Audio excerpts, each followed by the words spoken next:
Inuyasha é um anime cheio de lutas e hoje a gente vai listar 10 das lutas mais empolgantes e emocionantes do anime, incluindo também os filmes e Yashahime. Sim, eu vou incluir tudo que a gente tem lançado até a data da gravação desse vídeo, onde a gente tem atualmente 34 episódios de Hanyo no Yashahime, 4 filmes de Inuyasha e toda a série de Inuyasha, incluindo Kanketsu Ren, tá bom? Então se prepara aí, será que você consegue adivinhar qual é o meu top 10 lutas mais empolgantes e emocionantes? Aquelas que fizeram a gente ficar mais emocionado?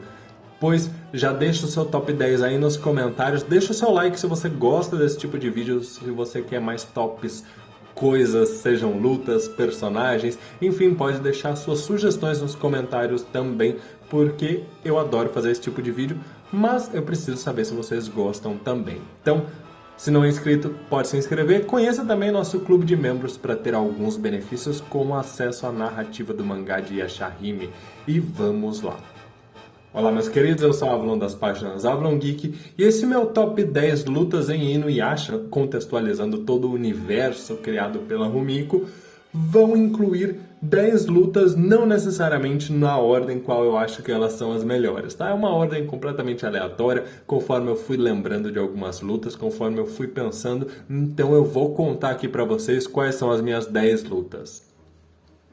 Primeira luta, Inuyasha vs Sesshomaru, a primeira delas. Eu fiquei realmente em dúvida entre qual dos vários combates de Inuyasha e Sesshomaru eu colocaria aqui, inclusive se eu colocaria mais de um. Porém, eu acho que nenhuma das lutas de Inuyasha e Sesshomaru teve o impacto que a primeira teve. Lógico, a gente teve lutas emocionantes, como Sesshomaru com aquela garra de dragão, Sesshomaru com um braço humano erguendo a Tessaiga e usando a ferida do vento, e também lá no final a luta de Sesshomaru quando ele usou o espelho da Kana, né, o fragmento para roubar os poderes da Tessaiga. Todas muito emocionantes, todas bastante impactantes, mas eu acho que nenhuma tira esse peso que talvez seja uma mistura de nostalgia por ser a primeira batalha de Inuyasha contra o seu irmão que a gente viu na animação, como também o fato de que aqui, nesse primeiro momento, o Sesshomaru, ele era muito cruel, ele era um vilão que a gente simplesmente morria de medo. Não sei vocês, mas ele botava muito terror, ele era bastante cruel, muito poderoso.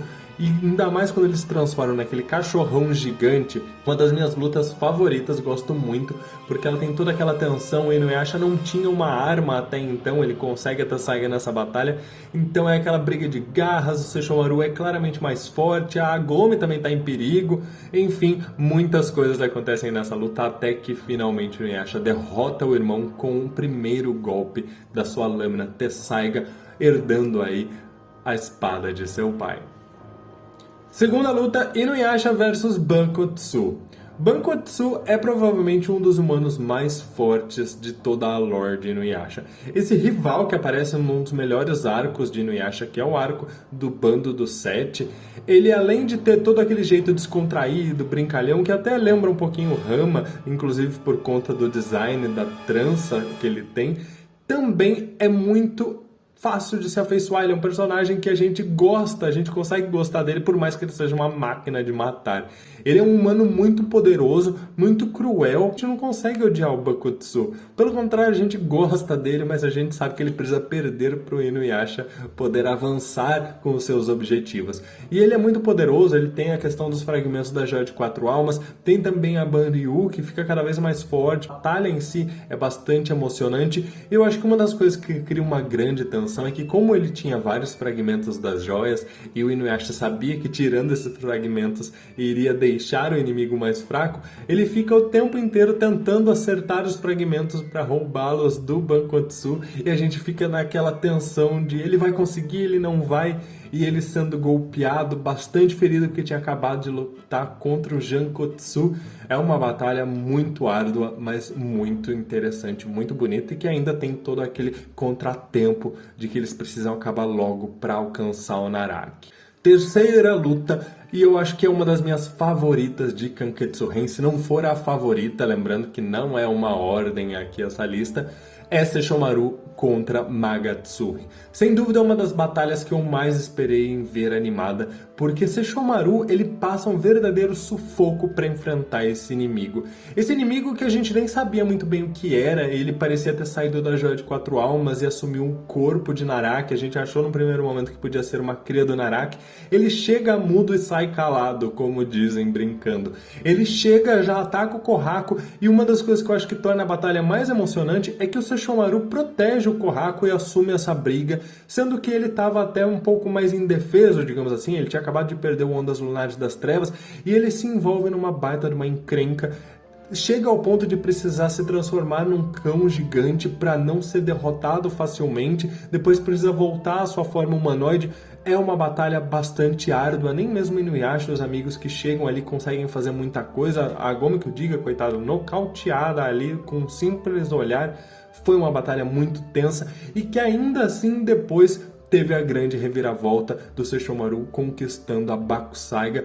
Quarto combate, Inuyasha e Agome versus Riten e Manten. Os irmãos relâmpagos numa das grandes batalhas e primeiros desafios que Inuyasha e Agome tiveram que enfrentar, eles ali junto do Shippo, que fez o que pôde para ajudar. É uma batalha bastante interessante porque a gente tem, lógico, a parte cômica do Manten, que acaba ficando ali encarregado de cuidar da Agome e do Shippo, mas o Riten, ele é muito cruel, a gente vê ele matando uma outra yokai logo que ele é apresentado pra gente, ele representa um verdadeiro perigo. Enquanto a gente está tenso por ver o Inuyasha apanhando muito pro Riten, que ainda tem a vantagem de conseguir voar por uma boa parte da luta, e tem uma lâmina que ela é mais longa, então ele consegue atingir o Inuyasha mais facilmente sem se aproximar tanto, a gente ainda fica tenso porque o Inuyasha tem que ficar se preocupando com a Agome para ela não ser morta pelo Manten. Então é aquela luta onde o Inuyasha precisa dividir o foco dele e a gente fica tão desesperado quanto, porque a gente fica, Inuyasha presta atenção na luta, Inuyasha salva a Agome, Inuyasha salva o Shippo. É uma batalha muito interessante, principalmente depois que Manten é morto e Riten acaba devorando o poder do seu irmão, devorando o seu coração e se tornando uma verdadeira máquina de matar. Kuga e Inuyasha versus Kageromaru e Juromaru é a próxima batalha. Pra quem não lembra, logo no começo do anime, pelo menos ali na parte em que Naraki resolve dar várias crias, né? Ele consegue criar Goshinki, ele cria Kageromaru, Juromaru. E nesse caso, a grande tensão da batalha que me deixa bastante empolgado é porque a gente tem o Kuga e o Inuyasha unindo forças junto com o perigo que representava Kageromaru e Juromaru. Primeiro porque a gente começa a batalha vendo Juromaru atacando o próprio Naraki, que era só uma marionete. A gente fica sem entender que tipo de cria é essa que ataca o seu próprio mestre. Em seguida, nós descobrimos que tem algo além de Juromaru naquele local e que é bastante pequeno e rápido, o que torna algo difícil de ser atingido tanto por Kuga quanto por Inuyasha. Kageromaru é aquele que dá um verdadeiro trabalho para os dois, com o corpo dele que é bem disforme, enquanto o Juromaru ele é uma besta de combate que não pensa, é bastante imprevisível. Isso tudo cria uma tensão muito grande na batalha. É uma batalha que eu gosto bastante, embora Kuga e Inuyasha tivessem a oportunidade de lutar outras vezes, futuramente, e até mais fortes, eu acho que essa batalha tem uma carga de tensão muito maior, o que faz com que eu goste bastante dela. Inuyasha vs Kana é outra luta de Kanketsu-Ren, o arco final, que eu gosto muito. Essa luta aqui ela não é só uma troca de golpes do Inuyasha contra aquele monstrengo do espelho, mas ela também é uma verdadeira atuação em grupo. Miroka, Agome, Sango, mais do que o normal, eles precisam ajudar, eles se esforçam muito para que o meio yokai não seja morto em batalha e também para protegê-lo. Enquanto que eles também têm uma carga emocional dramática da Kana, é uma cria de Naraki, talvez a mais simpática delas que a gente pode conhecer, pelo fato de ter um design infantil, por nunca ter realmente sido malvada, ela só cumpre ordens sem esboçar nenhum tipo de sentimento. E aqui, ela nessa luta, ela acaba pouco a pouco sacrificando o seu corpo, a sua própria vida, para continuar lutando só obedecendo a ordem do seu criador. Então dá um pouco de aflição ver como a Kana vai sendo derrotada e ao mesmo tempo o Inuyasha não pode parar de atacar, porque senão ele vai ser derrotado e os amigos estão tentando ali dar uma força como podem. É uma batalha realmente muito emocionante. Naraki versus Moriomaru. Esta é uma grande luta de vilões e, cara, foi um dos momentos que eu li em mangá e que eu fiquei chocado, porque ela acaba bem num ponto ápice da história e aí eu tinha que esperar o próximo volume ser lançado.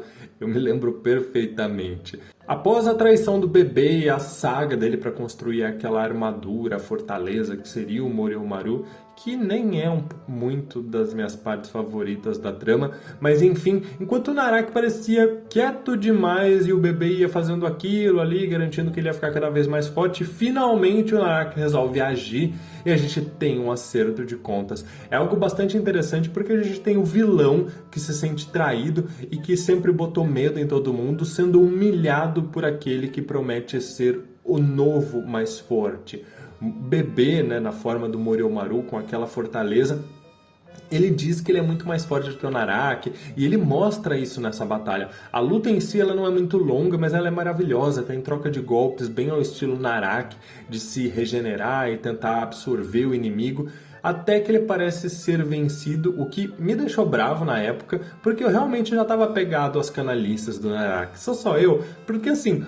Tudo bem, tem que ter um vilão, mas pelo menos o Naraki a gente já, né, passava um pano ali, a gente já estava acostumado com o jeito dele. Mas o bebê, cara, eu não queria aquele bebê, aquele Moriomaru sendo vilão, não. Eu fiquei feliz que, na verdade, o Naraki tinha sido absorvido de propósito para absorver o bebê de dentro para fora. E é o que ele faz. É maravilhoso esse momento. Maravilhosa essa luta, eu gostei muito. É um dos pontos que me faz gostar de ter mais de um vilão no anime. É poder ver os dois brigando. Inuyasha e os demais versus Naraki na batalha final. A luta final é maravilhosa no modo geral, até porque ela é uma das mais longas, dura vários episódios, é um verdadeiro arco dentro do corpo do Naraki, que coloca os protagonistas num cenário totalmente desvantajoso, já que o Naraki, por vários episódios, faz o que ele bem quer da sua forma, né? Ele cria tramas, armadilhas, faz reféns dentro do seu próprio corpo, o jeitinho Naraki de ser, não é mesmo? O vilão tenta de tudo, colocar personagem contra o outro, separá-los, e é claro que tudo isso usando o seu corpo para garantir que todos estivessem no mesmo lugar, assim ninguém se arriscaria a usar um golpe, uma técnica muito agressiva. Isso tudo enquanto a Agome é guiada pela luz da Joia de Quatro Almas, até que a batalha começa a ser diretamente com o corpo principal de Naraki. E ele usa vários novos truques, aquela espécie de teia de aranha para ele não ser absorvido pelo Ondas Lunares das Trevas. O Inuyasha também consegue se aprimorar criando variantes dessa técnica, um combate que culmina em finalmente a Agome finalizando tudo com a sua flecha purificadora. É uma batalha muito emocionante porque a gente começa a compreender um pouco mais da tristeza e da melancolia do vilão, do Naraki, e a gente sabe que ele está para ser derrotado. Então é aquele momento em que a gente começa a entender ele e ficar um pouco triste, porque tudo que a gente mais queria ver ele sendo derrotado, e de repente a gente começa a se sentir culpado em ver ele sendo derrotado e por ter desejado isso por tanto tempo. Antes de falar a última batalha dessa lista, menções honrosas da batalha de Inuyasha Sesshomaru versus a Songa, porque pra mim é uma batalha muito boa, tem todo aquele risco dos amigos do Inuyasha, da Rin e do Jaken caírem ali no mundo dos mortos, que seria na verdade o inferno. Também tem um simbolismo dos dois irmãos se unindo para vencer o legado de seu pai, para superar a imagem de seu pai. Eu acho que é uma luta bastante emocionante. E outra menção honrosa é Sesshomaru versus Naraki, quando Naraki pretendia absorver Sesshomaru, e aí também Sesshomaru ele tenso porque precisava salvar a Rin, que estava sendo feita de refém. É uma batalha muito interessante também. Mas como última batalha desse top 10, não necessariamente a melhor, tá? Lembrando disso, Towa e Moroha versus Kirin-Maru. Falei Towa e Moroha porque, lógico, a Setsuna também participa, mas o pau pega pra capar mesmo depois que a Setsuna morre. Por mais que ainda seja cedo para afirmar que essa é a única batalha das 10 que eu colocaria de Ashahime nesse top, né, porque o anime ainda tem muito para mostrar pra gente, pra mim ela é a melhor e a única que por enquanto merece estar aqui, porque é uma luta que acho que mesmo depois de 100 episódios de Ashahime ela nunca vai perder o seu brilho, porque ela vai merecer sempre estar nessa lista, porque tem o peso da morte da Setsuna, tem a Toa descobrindo uma extensão dos seus poderes que até então a gente não sabia, a Moroha conseguindo, ainda que só naquele momento, dominar os poderes da Binuyasha, atingirem o ápice dos seus poderes contra aquele que seria um yokai tão poderoso, tão casca-grossa quanto o próprio Sesshomaru e o Ino no Taisho. Então é uma batalha realmente emblemática, a gente vê mais do vilão, seus poderes incríveis que até então tinham sido pouco explorados na animação, a gente também vê o quão poderosas as filhas de Inuyasha e Sesshomaru podem ser no maior estilo de representar os seus pais, não é? Então a gente consegue ter um vislumbre muito legal dessa nova geração nessa batalha, do quão forte ela é. Além da gente ver que eles se esforçam muito para derrotar o vilão, não conseguem porque ele é realmente muito poderoso e tem toda a carga dramática de terem acabado de perder a irmã, a amiga. Então a gente sente uma mistura de tristeza na metade do episódio com ódio. Então a gente torce muito, a gente fica muito emocionado em ver a Toa e a Moroha alcançando aquele nível de poder, porque a gente também tá tão pistola quanto elas estavam naquele momento. Meus queridos, esse é o meu top 10. São lutas que me marcaram muito e eu acredito que mesmo que não sejam o top 10 de vocês, também marcaram vocês. Comentem aí qual luta vocês colocariam, qual vocês tirariam. Então quero saber a opinião de vocês, inclusive sugestões. Muito obrigado por tudo, um grande abraço, até mais!